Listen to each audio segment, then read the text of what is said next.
আসসালামু আলাইকুম রহমতুল্লাহি ওবারাকাত। সম্প্রতি চট্টগ্রাম বন্যায় ত্রাণ কার্যক্রমে কিছু ছবি এডিট করে সামাজিক যোগাযোগ মাধ্যমে ভিন্নভাবে প্রচার করছে একটি কুচক্রী মহল। আসলে একটি অত্যন্ত নিন্দনীয় কাজ। দুর্যোগের সময় মানুষের পাশে দাঁড়ানোর ছবিকে বিকৃতি করে সামাজিক যোগাযোগ মাধ্যমে তার সম্মানহানি করা, বিভ্রান্ত সৃষ্টি করা কোনোভাবেই গ্রহণযোগ্য নয়। আমি সবাইকে অনুরোধ করব, যে কোনো ছবি বা তথ্য শেয়ার করার আগে তা যাচাই করুন। গুজব, ভুয়া এডিট ও অপপ্রচার থেকে বিরত থাকুন। সম্প্রতি যে ছবিগুলো এডিট করা হয়েছে, এগুলো দেশের সম্মানীয় ব্যক্তিদেরকে হীন করা হয়েছে।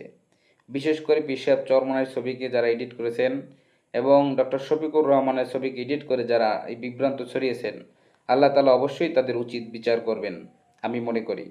মতভেদ থাকতেই পারে ভাই, কিন্তু মিথ্যা তথ্য ছড়িয়ে কারো সম্মান নষ্ট করা কোনো মতেই উচিত নয়। আল্লাহ তাআলা আমাদের সকলকে সত্য কথা বলা এবং সত্যের উপর অটল থাকার তৌফিক দান করুন। আমিন।